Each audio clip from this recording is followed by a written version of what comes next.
The judge's last case of the day should have been a simple speeding violation with a standard fine. But when the man entered the courtroom with his young daughter, something felt off about their demeanor. When the judge fined the man and delivered his sentence, the girl sprang up and cried out, "Dad's much worse."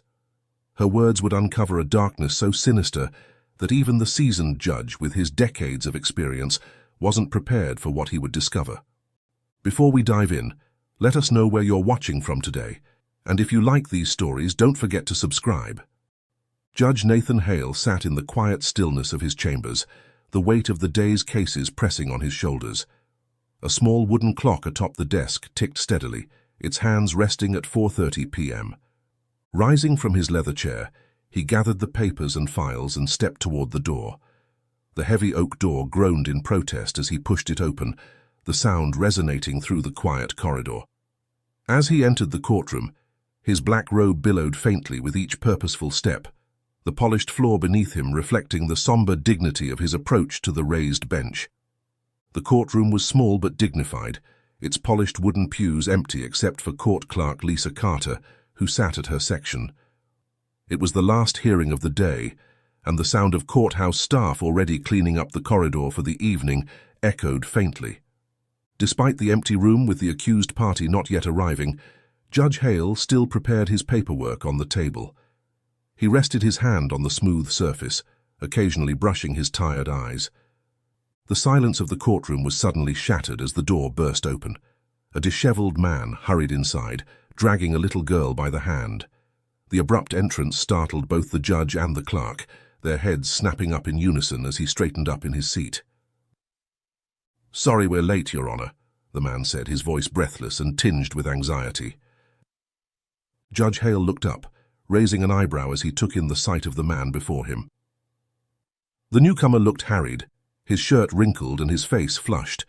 Sweat beaded on his forehead, and his eyes darted nervously around the room. Glancing down at his papers, Judge Hale addressed the man. "Tom Reed, you're late. You're lucky you're my last case of the day." Tom panted as he approached, his grip tightening on the girl's wrist as she stumbled to keep up. Despite his disheveled appearance, he kept his words polite, apologizing profusely to the judge. The man stood his place at the front row of the benches before the judge and told the girl to greet the judge. He looked like a parent who's teaching her daughter manners, but there was an underlying tension in his posture that didn't escape Judge Hale's notice. The courtroom stayed silent as the girl refused to speak. The space, which moments ago had been a sanctuary of calm, now thrummed with an undercurrent of tension. The fluorescent lights seemed to buzz a little louder, the air conditioning unit's hum more pronounced. Judge Hale could feel the weight of his gavel, cool and heavy in his hand.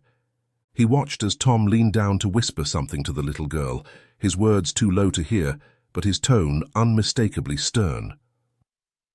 The child's shoulders hunched slightly, and Judge Hale felt a flicker of concern.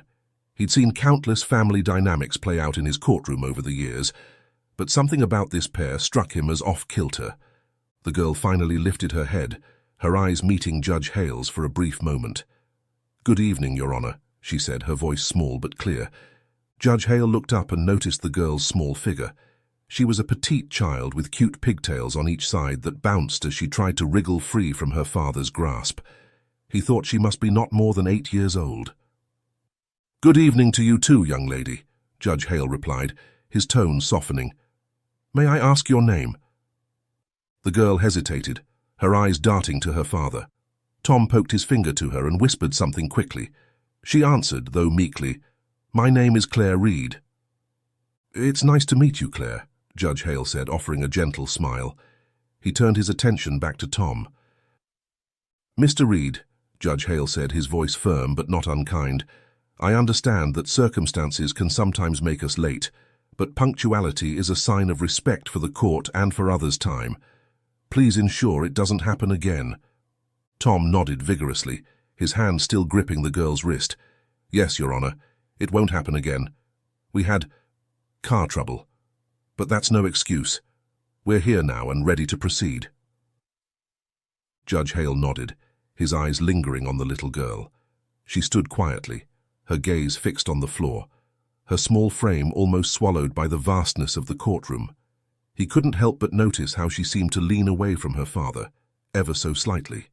"Very well," Judge Hale said, settling back in his chair. "Mr. Reed, please have a seat. Let's begin." Tom nodded and guided Claire to sit down on the bench. Judge Hale couldn't help but notice that Claire didn't look comfortable. She had wide, anxious eyes as she looked down on her lap and picked at her nails repeatedly. Sensing the girl's discomfort, Judge Hale decided to begin the proceedings quickly. "This won't be a long hearing," he assured them. "We'll be done soon and you'll be ready to go." He cleared his throat and began, "Let's get started. Mr. Reed, you're here today for charges related to speeding and driving under the influence."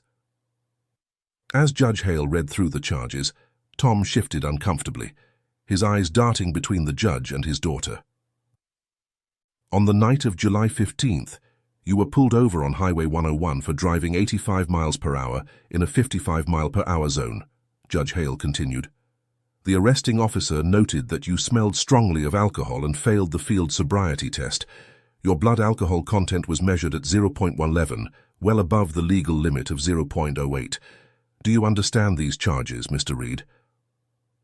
Tom nodded, his face flushed. "Yes, Your Honor, I understand." "And how do you plead?" Judge Hale asked, his pen poised over the paperwork. Tom cleared his throat. "Guilty, Your Honor. I made a mistake, a terrible mistake." Judge Hale nodded, making a note on the form before him. "Mr. Reed, driving under the influence is a serious offense. You not only put your own life at risk, but also the lives of everyone else on the road that night. Can you explain to the court what led to this incident?" Tom ran a hand through his hair, his eyes downcast. I had a rough day at work, Your Honor. I stopped for a few drinks on the way home. I thought I was okay to drive. I know now that I wasn't. I'm deeply sorry for my actions." As Tom spoke, Claire kept fidgeting as though she wanted to stand up. Her small hands gripped the edge of the bench, her knuckles turning white. "Your Honor," Tom interrupted, his voice taking on a pleading tone, "I've already learned my lesson. I've got my daughter with me now, and I'm doing better. She's proof of that." Judge Hale studied the man carefully, noting the slight tremor in his hands, the sheen of sweat on his forehead. Claire, however, looked like she was holding back words, her lips trembling. After a moment of consideration, Judge Hale issued his ruling. "Mr. Reed, given the severity of the offense and your guilty plea, I'm sentencing you to a fine of $1,000 and 6 months of probation. During this time, you will be required to attend alcohol education classes and perform 50 hours of community service. Do you understand these terms?" Tom nodded, relief visible on his face. "Yes, Your Honor, thank you." Just as Judge Hale was about to bring down his gavel, Claire suddenly sprang to her feet. "No, Judge," she blurted out, her small voice trembling but loud enough to cut through the room. "You don't understand. Dad's much worse than that." The courtroom fell into a stunned silence. Judge Hale's hand froze, the gavel suspended in mid-air. Tom's face turned a deep shade of red as he quickly grabbed Claire's arm and rebuked her. "Enough! Watch your manners. Sit down," he hissed, leaning in to whisper something to her. The judge caught the word "Mom" before Claire lowered her head and went quiet. Judge Hale and Clerk Lisa looked up at once at the girl's voice. The room fell silent, the tension palpable. Judge Hale's mind raced, trying to process the sudden outburst and its implications. He set the gavel down gently, his eyes never leaving the small figure of Claire. "Claire," Judge Hale said, his voice gentle but firm, "do you want to say something?" Claire shook her head, her eyes now glued to the floor. "No, Judge, sorry for disturbing," she mumbled, her voice barely audible. Tom forced an apologetic smile, his hand still gripping Claire's arm. "Kids, you know. They say all sorts of things when they get bored. Need to teach them the right way and nip it in the bud." Judge Hale's brow furrowed, a sense of unease settling over him. Something about this interaction felt off. The girl's outburst, her father's quick dismissal, the tension in their body language. It all painted a picture that didn't quite align with Tom's casual explanation. "Mr. Reed," Judge Hale said, his tone measured, "I understand children can sometimes say unexpected things, but Claire seemed quite distressed. Is there anything else you'd like to share with the court?" Tom's smile faltered for a moment before he regained his composure. "No, Your Honor," he said, his tone measured. "As I mentioned, Claire's just exhausted and a bit overwhelmed by everything that's happened. Ever since our car had a problem earlier this evening, she's been acting out. And after I had to address her behavior several times, I doubt she's too fond of me right now. It's been a long day for both of us." Judge Hale nodded slowly, his eyes moving between father and daughter. Claire remained silent, her small frame seeming to shrink under the weight of the moment. The judge couldn't shake the feeling that there was more to this story, but without further information, his hands were tied. "Very well," Judge Hale said, though the words felt heavy on his tongue. He repeated his sentence about the probation and fines, then knocked the gavel. "This concludes today's hearing." He handed Tom the receipt for his fines. Tom stood up from the bench and approached the judge to take the receipt, his movements stiff and hurried. As Tom returned to his bench, Judge Hale watched as he practically shoved Claire out of the front bench toward the door. The sound of their fading footsteps echoed in the courtroom, leaving behind a silence that felt oppressive. The only sound that lingered was the rhythmic typing of the clerk's keyboard as she finalized the hearing notes. Judge Hale remained seated, his mind replaying the events of the last few minutes. Claire's words echoed in his thoughts. "Dad's much worse than that. What could she have meant? And why did she retract her statement so quickly?" He glanced at Lisa, who met his gaze with a look of concern. She had been a clerk long enough to recognize when something wasn't right, and her furrowed brow told Judge Hale that she shared his unease. "Lisa," Judge Hale said quietly, "make a note in the file about the child's outburst. It might not be relevant, but—" "I understand, Your Honor," Lisa replied, her fingers already moving across the keyboard. "I'll make sure it's documented." Judge Hale nodded, grateful for her efficiency and discretion. He began gathering his papers, his movements slow and deliberate as he tried to shake off the disquiet that had settled over him. The smell of varnished wood mixed with the scent of floor disinfectant from the corridor and the faint metallic tang of a distant coffee machine, familiar smells that usually signaled the end of a long day. But today they offered little comfort. As he organized his desk, Judge Hale couldn't help but feel that he had missed something crucial. The law was clear, and he had followed it to the letter. But a nagging voice in the back of his mind whispered that perhaps in this case the letter of the law wasn't enough. He sighed, rubbing his temples as fatigue weighed heavily on him. It had been a long day, and he couldn't shake the feeling that exhaustion might be causing him to overanalyze the situation after tackling a full docket of cases. The air carried a medley of scents, the polished aroma of varnished wood, the sharp, sterile bite of floor disinfectant wafting from the corridor, and the faint metallic hint of coffee brewing somewhere in the distance. Judge Hale rose from his desk, methodically stacking the papers into precise piles, while Lisa wrapped up her tasks and powered down the computer. The soft hum of the laptop ceased, leaving the courtroom shrouded in a profound silence. Rising from his seat, Judge Hale exchanged parting words with Lisa and was about to return to his chamber to finalize packing up his things. The weight of the day's cases pressed down on him, but it was Tom's case and his daughter that occupied his thoughts. As he reached for the door handle of his chamber, a sudden commotion from the courtroom snapped him out of his reverie. The courtroom door sprang open with a bang, startling both him and Lisa. "What's going on?" Judge Hale called out, turning back towards the courtroom. His question was answered by the sight of Claire standing there, tears streaming down her cheeks. She ran toward him, her tiny hands clutching at the edge of his desk. When the judge tried to ask what was wrong, she opened her mouth to speak, but the words wouldn't come. Instead, sobs racked her small body. Judge Hale's heart raced as he moved around the desk, kneeling to Claire's level. "Claire, sweetheart, what's wrong? Where's your father?" Before Claire could respond, Tom stormed into the courtroom, his face flushed with anger, and what Judge Hale suspected was the influence of alcohol. "I'm so sorry, Your Honor," Tom said, his words slightly slurred. "Claire's just throwing a fit. She's hungry and tired. You know how kids get." Judge Hale stood up slowly, positioning himself between Claire and her father. "Mr. Reed, Claire looks very upset. This seems like more than just being tired or hungry." Tom's eyes narrowed, a flash of something dangerous crossing his face before he forced a smile. "She's fine, thanks for understanding. We should be going now." He reached for Claire's arm, but Judge Hale subtly shifted, blocking his access. "Mr. Reed, I think we need to talk about what's going on here," Judge Hale began, but Tom cut him off. "With all due respect, Your Honor, court's over. This is a family matter now." Tom's voice had an edge to it, a barely concealed threat that made Judge Hale's skin crawl. "Come on, Claire. Mum's waiting at home. Dinner's ready. We don't want them get too cold, do we?" Before the judge could press further, Tom managed to grab Claire's arm and wiped her tears from her cheek, then dragging her towards the door. Claire's eyes met Judge Hale's, filled with fear and a silent plea for help. The door slammed shut, leaving an unsettling stillness behind once again. Judge Hale stood frozen for a moment, his mind racing.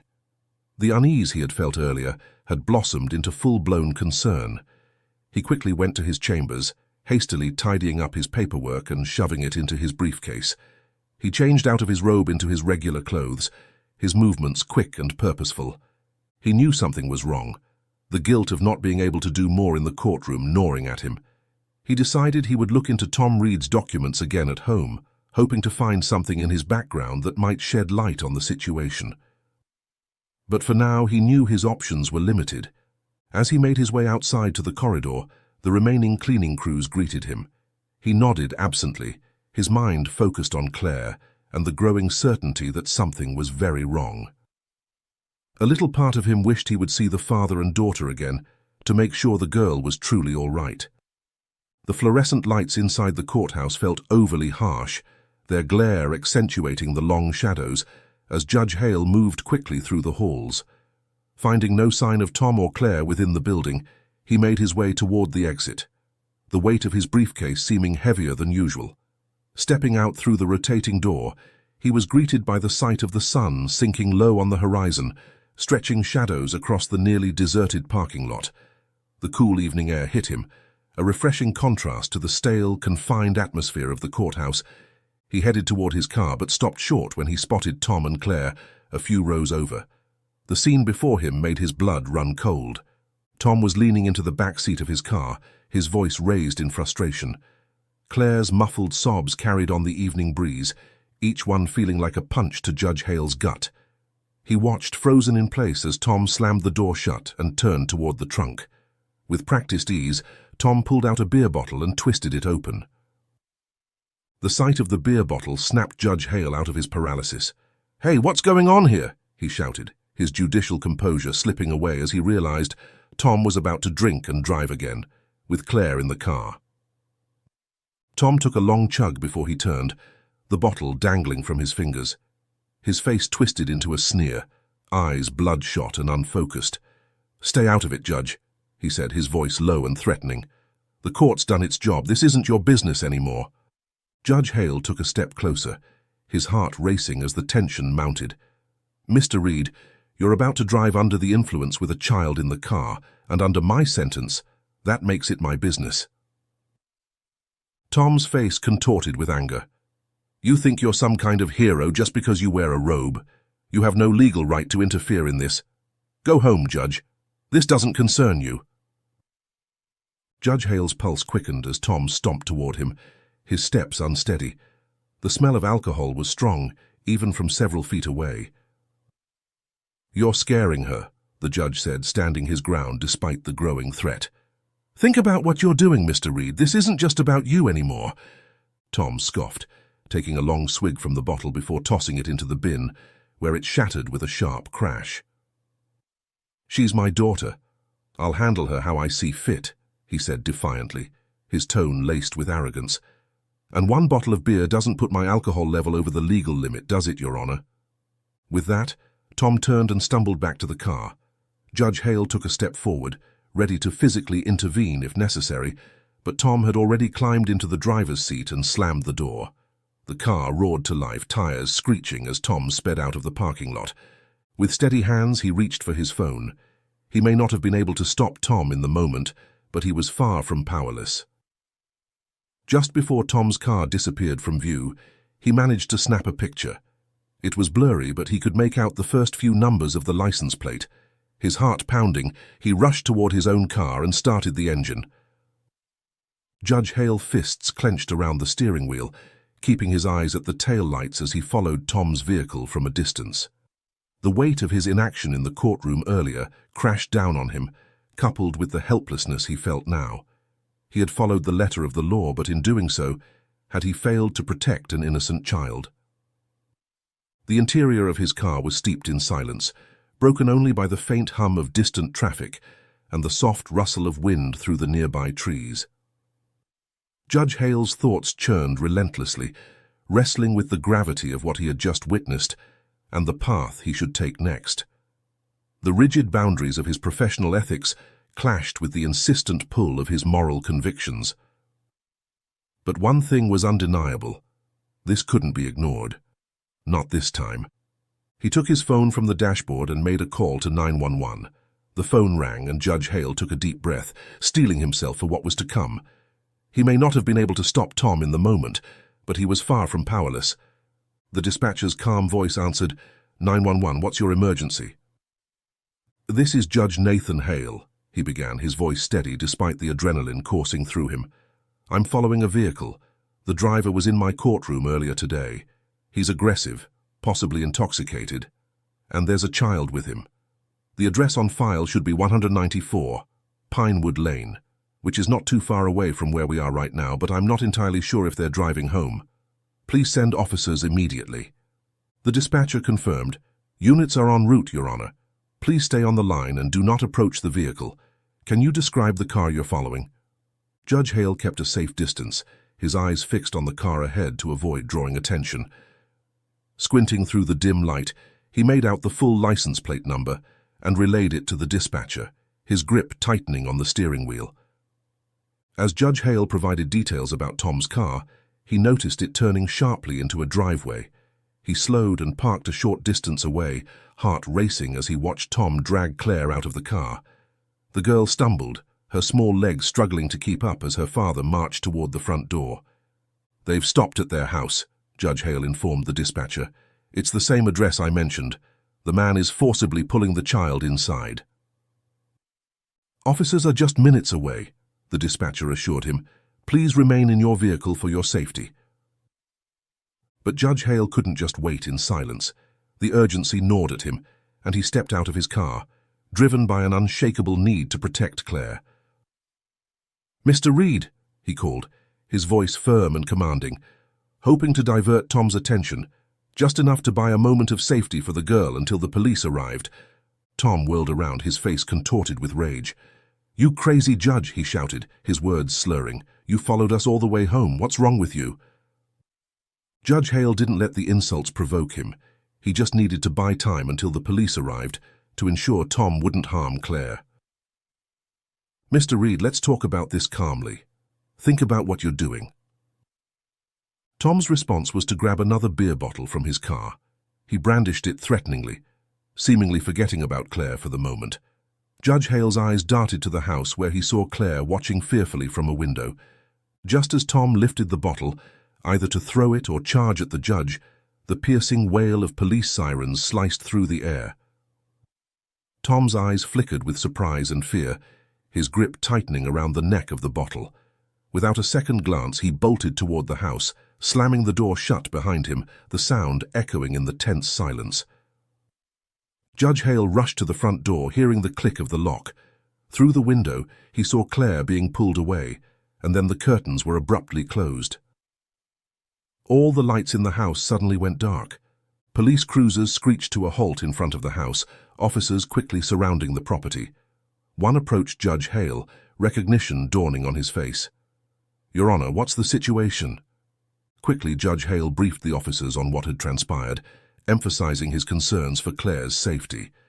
"The man is armed with a glass bottle, which could be a potential weapon," he added. "There's a chance he might try to escape." The lead officer nodded, guiding his team to watch the back door. Two officers circled the house, taking up positions to cover all exits. "Mr. Reed," the lead officer called out, "this is the police. Come out with your hands up. We just want to talk." Silence answered them.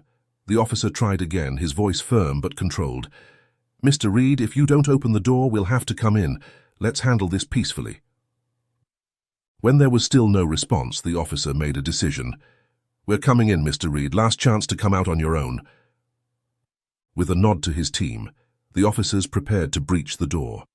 Judge Hale's heart raced as he watched, praying that Claire would be safe, that this nightmare would end without anyone getting hurt.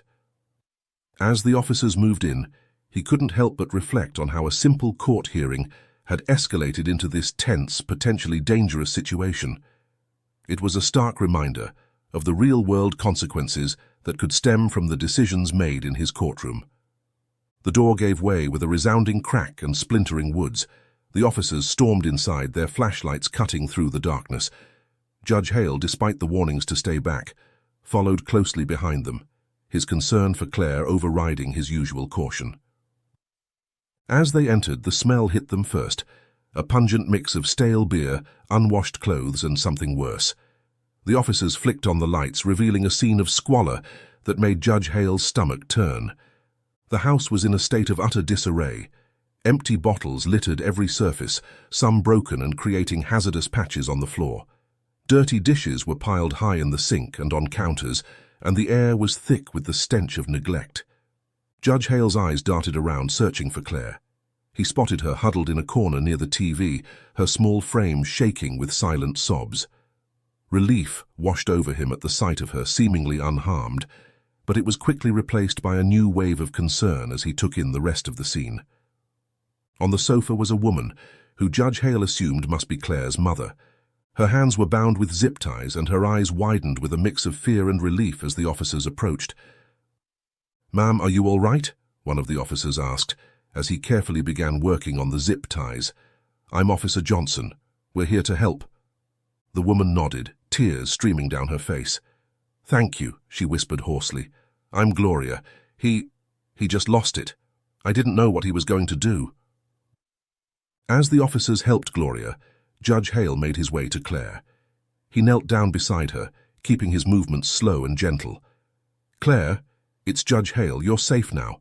Can you tell me if you're hurt?" Claire looked up at him, her eyes red from crying. "I'm okay," she said softly. "See," she whispered, her voice trembling. "I told you Dad is much worse. He hurt Mommy. He's a monster." Then, to Judge Hale's surprise, she added, "Thank you for coming all the way here." Judge Hale's heart clenched at her words. He gently placed a hand on her shoulder, trying to offer some comfort. "The police are helping your mum right now. You were very brave, Claire. You did the right thing by speaking up." As he comforted Claire, Judge Hale heard the officers coordinating their search of the house. "Ground clear," came a shout from above. "Basement clear," echoed another voice. The lead officer approached Judge Hale and Claire. "Your Honor, we can't find Mr. Reed. We're going to check upstairs. It looks like he might be hiding." Judge Hale gently handed Claire off to another officer, who waited with her at the far corner of the room near the exit. Without missing a beat, he followed a team of officers, his steps steady as they approached the winding staircase that led deeper into the house. Before an officer could even take his first step, a loud crash from upstairs made everyone flinch. The sound of breaking glass echoed as shards rained down, hitting the floor below, where they stood on the stairs. Furious shouts followed, and an officer's voice cut through the chaos, tense and urgent.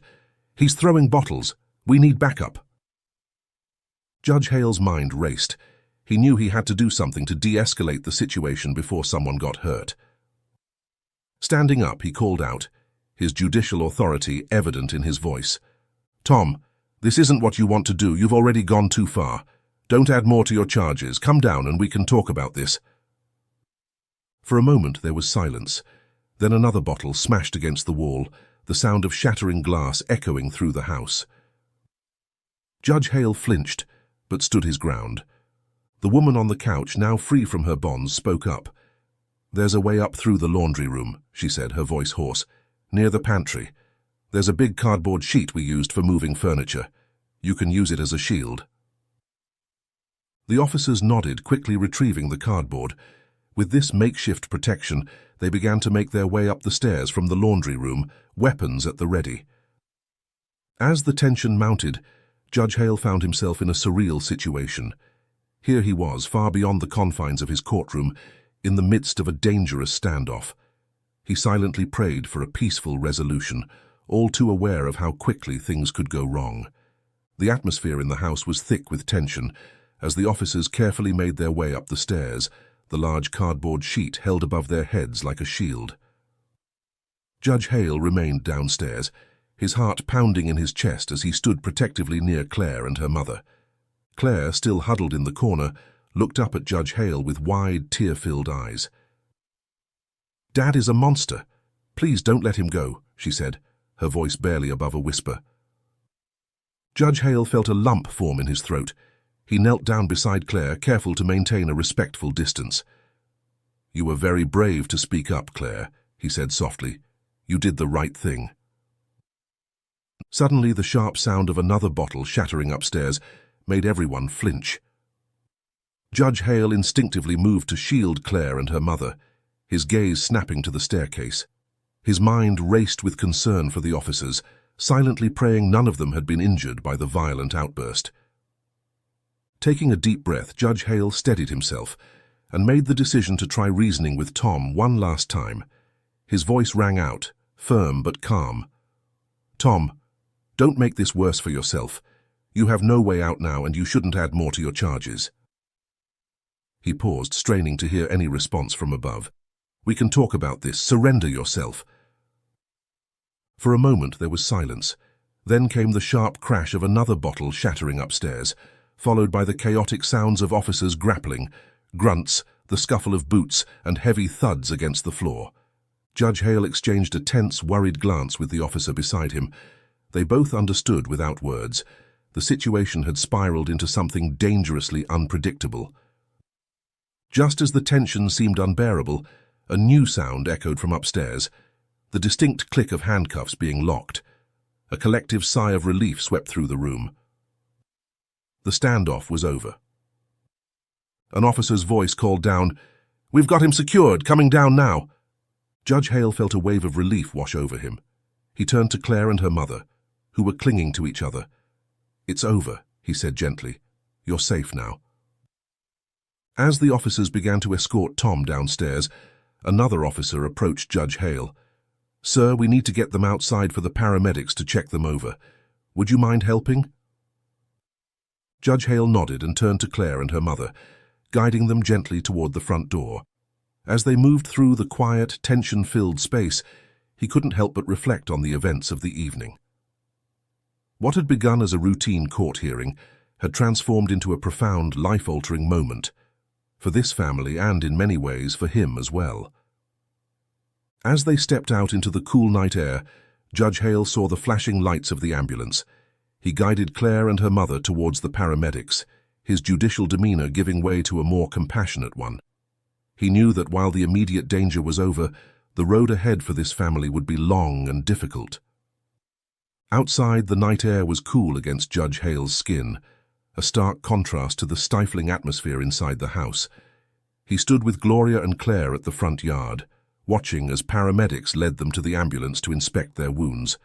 Despite the chaos of the evening, Judge Hale felt a sense of calm determination settle over him. He knew his work was far from over. The judge remained rooted to his spot, his eyes fixed on the front door of the house. He was waiting, with a mix of anticipation and dread, for the officers to escort Tom out. After what felt like an eternity, but was probably only a few minutes, the door opened. Tom emerged, his hands cuffed behind his back, flanked by two stern-faced officers. His once neat shirt was now rumpled and stained, his hair disheveled. As he was led down the front steps, his eyes met Judge Hale's. For a moment they just stared at each other, the air between them charged with unspoken words. Then Tom's face twisted into a sneer. He spat on the ground, narrowly missing the judge's shoes. "Your Honor," he said, his voice dripping with mockery. "Enjoying the show?" Judge Hale didn't rise to the bait. He maintained his composure, watching silently as the officers pushed Tom towards one of the waiting cruisers. As they secured him in the back seat, Judge Hale couldn't help but think about how differently this evening could have ended if Claire hadn't spoken up in court. With Tom safely in custody, Judge Hale made his way over to the ambulance where Gloria and Claire were being tended to. An officer was there, gently questioning them about what had happened. Judge Hale listened intently, his judicial mind already piecing together the elements of the case that would undoubtedly unfold in the coming days. From their conversation, a disturbing picture began to emerge. Tom hadn't allowed Gloria to leave the house, using threats and violence to keep her compliant. While he had never physically hurt Claire, the psychological damage was evident in the way the young girl clung to her mother, her eyes darting nervously around as if expecting her father to appear at any moment. "How long has this been going on?" Judge Hale asked gently. His voice filled with concern. Gloria's eyes welled up with tears as she began to speak. "We used to be happy," she said, her voice barely above a whisper. "Just 2 years ago, Tom got promoted to a higher management level at the nail factory where he worked. He had much more responsibilities, started traveling a lot, lobbying various investors." She paused, taking a shaky breath before continuing. "With the increased wealth, I thought our family would be happier, but it just got more miserable each month. In the last 4 months, Tom became more alcoholic and abusive. He kept saying we're financially secure now, so I didn't need to go out to work. I could be a full-time mother at home." Gloria's voice trembled as she recounted the recent turmoil. "These past few months, his behavior has spiraled completely out of control. He'd lose his temper over the smallest mistake I made. Once he even locked me in a room. He drank constantly and refused to let me clean up the bottles. That's why there are bottles scattered everywhere and the whole house reeks. Over the weekend, he'd invite his friends over and they'd drink for days on end." Claire, who had been silent until now, suddenly spoke up. "Dad pulled me from school," she said, her small voice filled with confusion and hurt. "First, he said he wanted to hire a teacher to teach me at home. But then this month, the teacher didn't come and he made me follow him around wherever he went. He said I don't need to go to school, just need to learn and see how people work and make money." The childish language she used to describe such adult concepts made Judge Hale's heart ache. As he listened to their story, Judge Hale felt a mix of emotions: anger at Tom's actions, sympathy for Gloria and Claire, and a renewed determination to ensure justice was served. As the investigation team completed their work, meticulously searching every corner of the house and documenting evidence, Judge Hale stood quietly, watching the officers disperse and return to their cruisers. The night had deepened, and the once curious neighbors, at the officers' urging, began retreating to their homes. A heavy silence hung over the neighborhood, punctuated only by the low murmur of fading conversations and the soft thuds of car doors closing. Claire, who had been quiet for a while, suddenly turned to Judge Hale. "Judge, aren't you sleepy?" she asked, her voice small but curious. "You looked super tired in the courtroom before." The question caught Judge Hale off guard. He realized that his adrenaline had kept him going far longer than he would have thought possible. Now, as the events of the evening began to settle, he felt the weight of exhaustion seeping into his bones, and he smiled gently at Claire. "That's a very good observation," he said, impressed by her perceptiveness, even in such trying circumstances. "You have a sharp eye. That's an important quality for a good judge, you know." He paused, then admitted, "And you're right, I am tired. It's been a long day, and tomorrow will be another long one." Gloria, who had been speaking with a social worker, turned to Judge Hale. Her eyes were red-rimmed from crying, but there was a glimmer of hope in them now. "Thank you," she said, her voice thick with emotion. "If it wasn't for your instinct and courage, who knows how this day could have ended. Claire had been following her dad everywhere he went and having him drunk driving. It worried me so much. But now, we're safe again." Judge Hale nodded solemnly. "I'm just glad I could help," he said. Then, with a note of determination in his voice, he added, "I want you both to know that I'll personally handle Tom's case. I'll make sure justice is served for what he's done." The social worker approached them with a warm, reassuring smile, her clipboard tucked under one arm. Kneeling slightly to meet Claire's eye level, she spoke in a gentle, soothing tone. "Claire, I know tonight has been really hard for you and your mum," she began, her voice calm and steady. "The house isn't safe to stay in right now. It needs a lot of cleaning up. And we want to make sure everything is okay before you go back. So for tonight, we're going to bring you and your mum to a shelter where you can rest. It's warm, safe, and there will be people to help you both."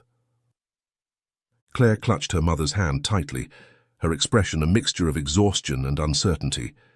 Gloria nodded, her shoulders slumping as relief and fatigue washed over her.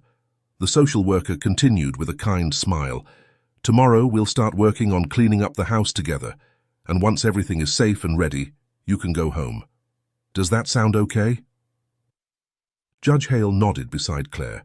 He smiled at her and gave her reassuring nods. Claire hesitated, glancing up at him and at her mother. "Okay," Claire replied. The social worker reached out to gently pat her shoulder. "You're very brave, Claire. Let's get you somewhere comfortable tonight." As the last of the police cars disappeared into the night, Judge Hale knew it was time for him to leave too. He approached Claire and Gloria, offering a warm, reassuring smile. "Take care of each other," he said gently, his voice filled with quiet encouragement. Claire gave him a soft "Thank you, Your Honor," her tone carrying both gratitude and the weight of exhaustion. Gloria expressed her final gratitude. Judge Hale watched as they climbed into the social worker's car, the doors closing with a quiet click. For tonight, the shelter would provide them with more than just a safe place to sleep. It would be the first step toward healing, a sanctuary to start piecing their lives back together. As the car pulled away, disappearing into the night, he stood for a moment longer, reflecting on how much work lay ahead for all of them. Then, with a heavy sigh, he turned and walked back to his own car. Getting into his car, Judge Hale started the engine and began to drive away. As he did, he couldn't help but ponder how a blessing could turn into a curse in the wrong hands and with the wrong heart. Tom's promotion and increased wealth, which should have been a positive change for the family, had instead led to their near destruction. The experience had humbled Judge Hale, reminding him that no matter how high his position and career, and no matter how tired, long, and stressful the working day was, he shouldn't let personal ambition or love for money take over his soul. He reflected on the struggle of being a judge, day after day working at the court, case after case, meeting with those who had broken the law or acted unethically. He realized how quickly one could become jaded or even turn into the very type of person they judged if they weren't careful with their mind.